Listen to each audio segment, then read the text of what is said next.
किती हट्टी आहेस आशू. किती वेळा सांगितलं वर येऊन झोप, पण ऐकलं नाही. तसाच झोपून राहिलास. पण आशू, मला एक बरं वाटला, इतकं सगळं होऊनही तू माझ्याबरोबर इथे आलास. तुझी चिडचिड होत होती, पण तरीही काल दिवसभर तुला सांगितलं ते सगळं तू केलं, फक्त माझ्या लोकांच्या आनंदासाठी.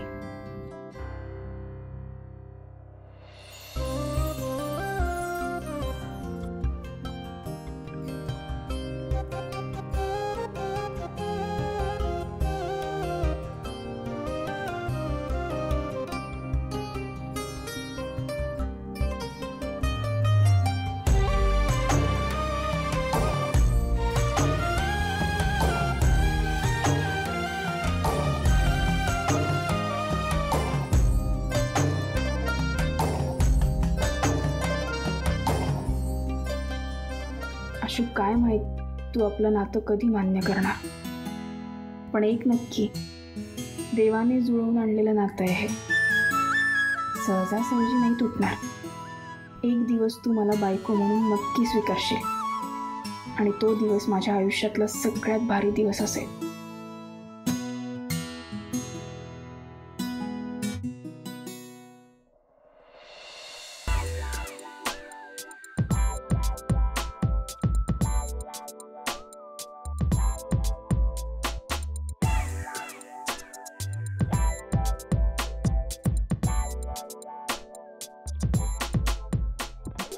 रिक्षा रिक्षा. चंदन, काय करतोयस तू? हे रिक्षावाल्याला बोलवतोय.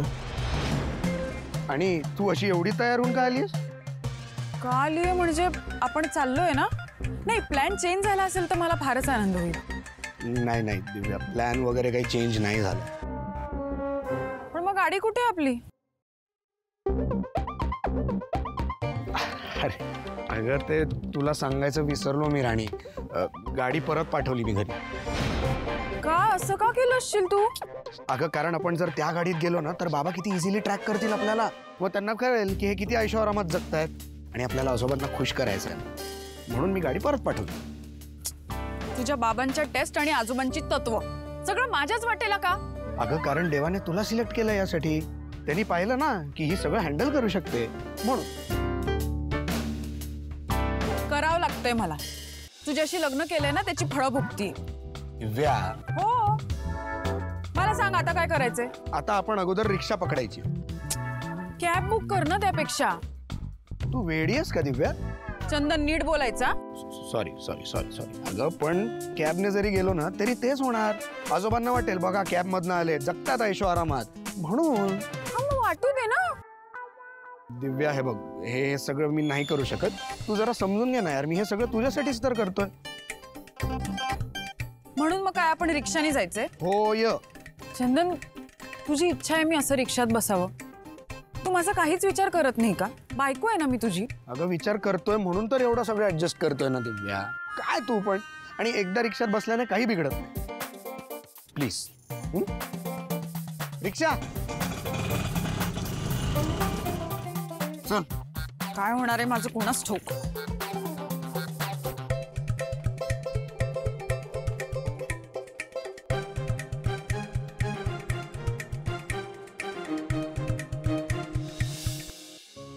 पप्पा, हे गॅरेज नाही आहे फक्त, आपला जीव आहे. इथे मला विश्वास मिळाला.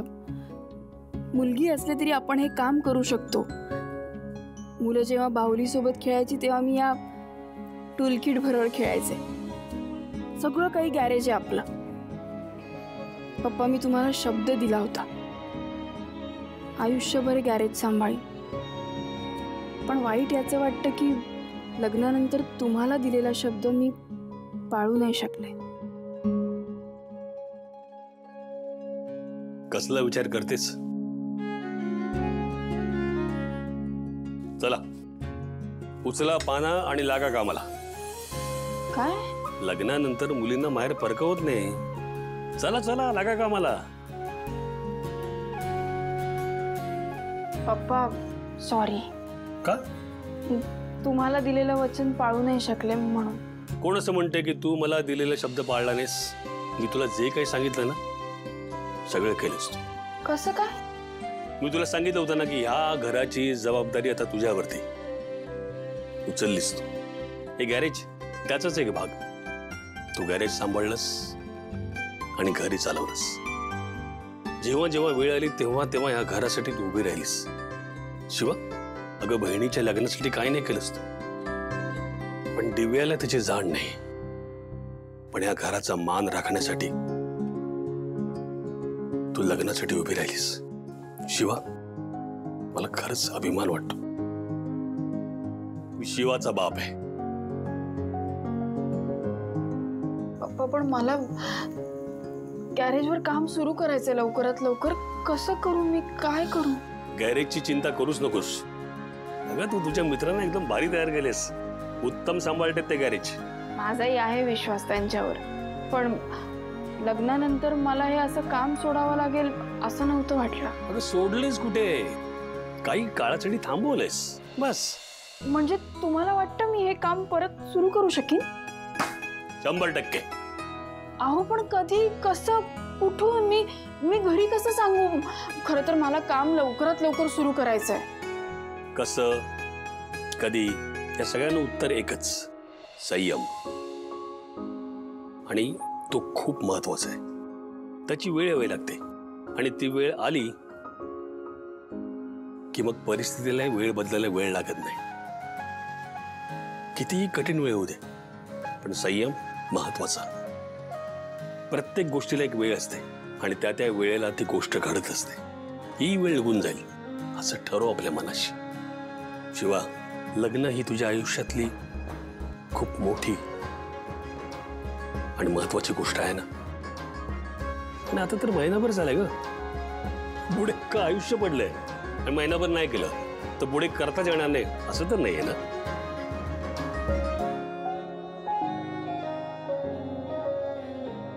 लाग कामाला.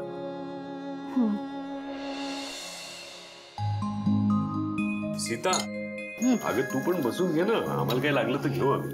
नको, मला फारशी भूक नाही. भूक काय नाही, बस. आपण सगळेच जाणार आहोत ना, खाऊन घे काय. संपदा, संपदा, अगं आवर लवकर आणि लवकर खाऊन घे. चल. मी आवरलंच आहे. अशा वेळी सगळ्यात पहिले मीच रेडी असते. हा, खाण्याबद्दल बोलतीये ती. ते काटे चमच्याने खायला तुला वेळ लागतो ना. Wow, yum yum. काय तुम्ही सगळे तयार आहात ना? आम्ही सगळे तयार आहोत. एक मिनिट हा भाऊ. हॅलो, हा, कुठपर्यंत पोहोचली ऑर्डर? येस येस, AC आणि फ्रीज. किती पैसे होतात ते सांगा मला आणि वेळेत पोचवा. खूप लेट केलाय तुम्ही ऑलरेडी. हो, थँक्यू. कीर्ती, हे सगळं काय चाललंय? सरप्राईज. म्हणजे? आणि हे सगळं तू कोणासाठी मागवलंयस? कोणासाठी म्हणजे आपल्या सगळ्यांसाठी. सगळ्यांची काळजी आहे ना मला. कीर्ती, हे सगळं कशासाठी आहे? हे बघ काका, आपण तिकडे त्या वस्तीत चाललोय. तिकडे AC नाहीये आणि मी उकाड्यात बसू शकत नाहीये लास्ट टाइम सारखी. वाऱ्याची एक झुळूक सुद्धा फिरकत नाही तिकडे. प्लस फ्रीज नाहीये त्यांच्याकडे. थंड पाणी हवंच ना, नाहीतर जीव घुसमटतो माझा. आणि मला असं वाटतं तो फ्रीज जो मी ऑर्डर केलाय तो आपण नंतर त्यांना डोनेट करू. शेवटी पुण्य मिळेल ना आपल्याला, हो की नाही सुहास?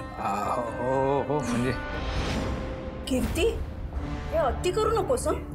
ह्या सगळ्याची काहीच गरज नाहीये. मूर्खपणा करू नकोस. आई, मी खूप सिरियसली बोलते. हे बघ, एकतर माझी तिकडे यायची इच्छा नाहीये, त्यात ते ठिकाण म्हणजे बाप रे. कीर्ती, बस. नाहीये ना तुझी इच्छा, मग नको जाऊस तू. पण हे असं नको ते करू नकोस. माझी इच्छा नाहीये जायची, पण काही कर्तव्य असतात, पार पाडावी लागतात आपल्याला. काय सांगतेस सीता? तुझी यायची इच्छा नाहीये? कालच सांगितलं मी तुम्हाला. मी फक्त तुमच्या इच्छेसाठी तिथे येते. मला त्यात काडीचाही रस नाही. हो, मग निदान आईचं तरी ऐका, तिचा तरी विचार करा. आणि मला नाही वाटत मी काही चुकीचं करते. कीर्ती, हा वेडेपणा करायची काय गरज होती? आपण तिथे काय राहायला जाणार नव्हतो. नाही काका, मान्य आहे म्हणजे, पण कसं आहे, कीर्तीचंही बोलणं काही चुकीचं नाहीये ना. म्हणजे आता कसं आहे, तिला तिकडे जर काही गोष्टींचा त्रास होणार असेल तर तिने थोडी सोय केली तर काय चुकलं ना? सुहास, जाऊ दे, तू काही बोलू नकोस. तुला कोणी काही बोललेलं मला सहन होणार नाही. ताई, तू मुद्दाम करतेस ना हे सगळं? ए, तू जरा गप्प बसा. लहान आहेस ना, लहानांसारखं वाग. मोठ्यांमध्ये बोलू नकोस. अरे वा, मग तू पण कधीतरी लक्षात ठेव. तुम्हाला सगळ्यांना त्रास होतोय का? ठीक आहे, मग आपण जायला नको. मी त्यांना फोन करून सांगतो आम्ही काही येत नाही होत तुमच्या घरी, नाही का? ठीक आहे. भाऊ, काय बोलताय तुम्ही? वाईट वाटेल त्यांना. नाही नाही लक्ष्मण, तिथे जाऊन ना मला असं वाटतं की आपण त्यांचा अपमानच करणार आहोत. त्यामुळे त्यांचा जर अपमान करायला आपण तिकडे जाणार असू ना तर मला हे चालणार नाही. मी सांगून टाकतो आम्ही काही तुमच्या घरी येणार नाही आहोत आणि इथून पुढे तुम्ही पण आमच्या घरी येऊ नका. बस संपून टाकू.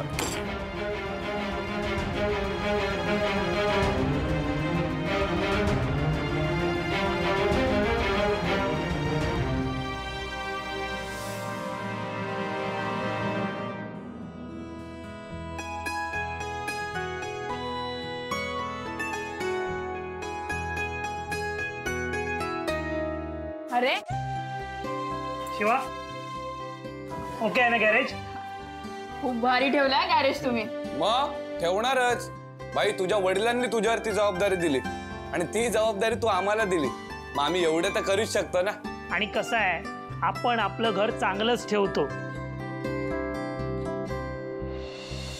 आणि आणखीन एक जबाबदारी आहे. काय?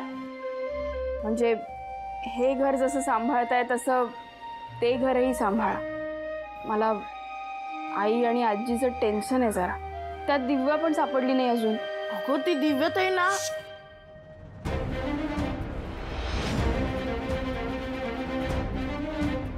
काय झालं? काय नाही शिवाय, दिव्यात आहे ना. दिव्यात आहे कुठे रे, माहिती आहे तुला? नाही नाही. बरं असू, जाऊ दे. बाकी रॉकी, काय ठरवलंय मग आता पुढचं? शिवा, मी ठरवलंय आता यापुढे इथूनच अभ्यास करेन. नाही ते ठीक आहे, पण अभ्यास सोडू नको. लक्षात ठेव, आम्हा सगळ्यांपेक्षा तू खूप हुशार आहेस आणि आमचा विश्वास आहे तू हे नक्की करशील. शिवा, तुझा हाच विश्वास ना मला खरा करायचा आहे ग. बघ ना, वस्तीतल्या एका साध्या मुलाला वाटतं UPSC सारखी परीक्षा द्यावी, पण काय घरात पैसा नाही, काय नाही. अशा वेळी तूच मदत केलीस ग. खरंच माझ्यासाठी रोज थोडं थोडं एक्स्ट्राचं काम केलंस, कष्ट घेतलेस. तुझ्या याच मेहनतीचं ना चीज करणार आपण. बघ भाई, तू खूप मोठा हो. बघ, हीच शिवा अख्ख्या वस्तीत तुझी मिरवणूक काढेल. पण लक्षात ठेवा, कितीही मोठा झालास तरी वस्तीला विसरायचं नाही. कोणी काहीही बोललं तरी वस्तीकडे पाठ नाही करायची. नाही नाही, अजिबात नाही, असं काहीच नाही होणार. मी तुला शब्द देतो ना. शिवा, तू खुश आहेस ना? हा, मी खुश आहे की. काय झालं? शिवा, आता खरं खरं सांग. म्हणजे? अगे शिवा, आम्हाला सगळं कळतं. तू सगळ्यांना वेड्यात काढू शकते, पण आम्हाला नाही. येड्यात काय काढायचंय? जे आहे ते आहे. तेच म्हणतोय, जे आहे ते तू आम्हाला सांगणार नाहीस. अरे काय शिवा, आम्हाला माहितीये तुझ्यात आणि हा शूट काही ठीक नाहीये. हे काय नीट नाही वगैरे, सगळं ओके. हो ना? ये ये अरे, इथे. अरे ना माझं. अरे भाई, बर. अरे हे बघ शिवा, ही तुझ्या पप्पांची खुर्ची आहे. प्लीज आता खरं खरं सांग. तुम्हाला माहिती आहे ना लग्न कोणत्या कंडिशन मध्ये झालं. त्यात दिव्या पळून गेली. ह्याचा खूप मोठा धक्का बसलाय आशूला. त्याला अजून सावरता येत नाहीये. त्यात मी पण माझ्या मनात त्याला सगळं आधीच सांगून टाकलं. मग तर सगळीच गडबड झाली. त्याला हे सगळं एक्सेप्ट करायला ना खूप खूप प्रॉब्लेम होतोय. अगं पण शिवा, आता लग्न झालंय ना, मग आता काय प्रॉब्लेम आहे? हो ना, प्रॉब्लेम ना टाइमाचा आहे. कसं असतं की आपल्या आयुष्यात एक माणूस आधी असतं, नंतर अचानक भलतं माणूस येतं, तेही माझ्यासारखी मुलगी. तर वेळ लागेलच ना. हे बघा, मला वाटतंय त्याला त्याचा वेळ दिला ना की होईल सगळं नीट. मला खात्री आहे. चला आता आशू उठला असेल, मी जाते. हा, आशू उठला असेल, आशू झोपला असेल, आशू जेवला की नाही आता त्याचीच काळजी आहे तुला. आता आम्ही कोण काय रे? आपली काळजी करणार कोण नाही रे आता. अरे ए गप्प बसा रे, असं काही नाहीये. आणि हो, तुम्ही जी काही काल सजावट केली होती ना, तुम्हाला कळलंय, ती सगळी मला माहिती आहे, तुम्हीच केलं होतं ते सगळं. काय रे, चला येते, आले.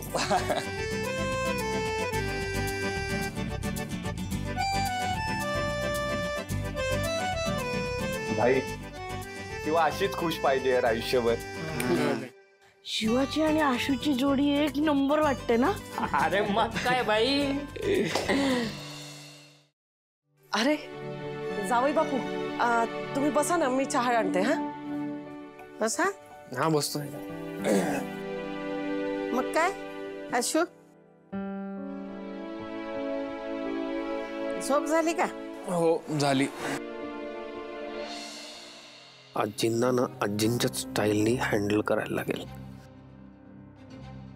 खूप गाढ झोप लागली. म्हणजे मी डायरेक्ट सकाळी उठलो जे रात्री झोपलो ते. शिवा, मी व्यवस्थित झोपलो ना? मैं घोरलो बिरलो नाही ना?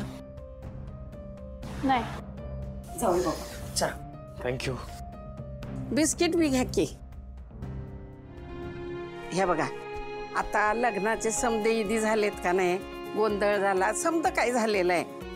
आता पाळणा लवकरात लवकर हलायला पाहिजे. काय म्हणजे? आता हाय का म्हणजे नात, पंटी, पंटू जे काय असल ते लवकरात लवकर बघायचंय आम्हासने. आणि ते बघितल्या बिगर डोळे मिटणार नाही. मला सोन्याची फुलं उधळायची आहेत. आजी, तू काही काय बोलते का सकाळी सकाळी? हे असं काहीतरी बोलू नको, आधीच सांगते. अगं तुला माहिती नाही, सकाळी सकाळी बोललं का नाही का एकदम खरं होतंय. आजी, काही काय बोलते का? मी आता आवरून येते, तू हे सगळं मला ऐकवू नको. चल. अगं असं काय?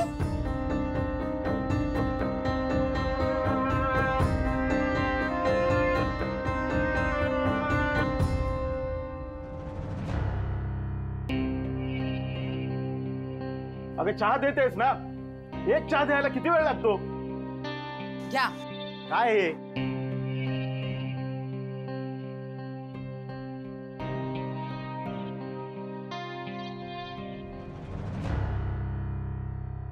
चहात साखर नाहीये. मुद्दामच नाही टाकली मी. म्हणजे एकदा का तुम्ही शिवाशी बोललात की मग टाकेन ना. चहात साखर. शिवाशी काय बोलायचं? हो, कशाबद्दल? काय घराबद्दल. मला सांगा, ते घर ते आपल्या नावावर कधी करणार आहेत? अहो, अजून असं किती दिवस आपण दुसऱ्यांच्या घरी राहायचं? नाही, काय ते एकदाच सांगून टाका ना मला, म्हणजे तशी मला माझ्या मनाची तयारी करायला. वा, माझी बायको माझ्यासारखाच विचार करते हे ऐकून खूप आनंद झाला. मग कधी बोलणार आहात तुम्ही? बोलणार, नक्की बोलणार, पण शिवाशी नाही, त्या आपल्या जावई आशुतोषशी बोलणार. म्हणजे तुम्ही शिवाशी नाही बोलणार, डायरेक्ट आशुतोष रावांशी बोलणार?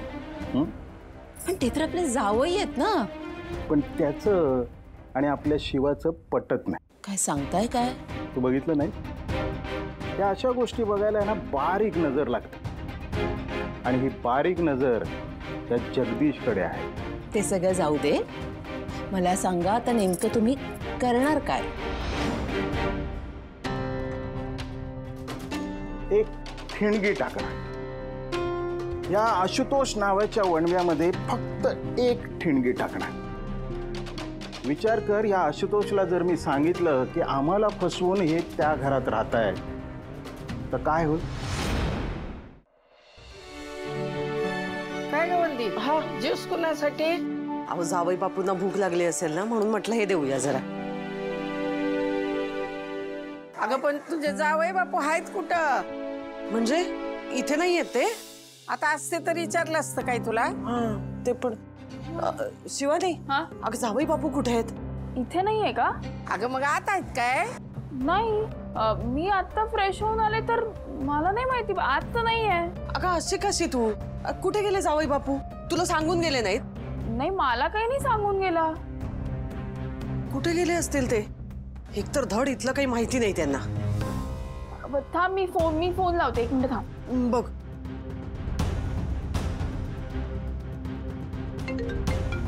फोन अगं, अरे हा काय फोन? अरे फोन घरातच आहे. कुठे गेले असतील हे?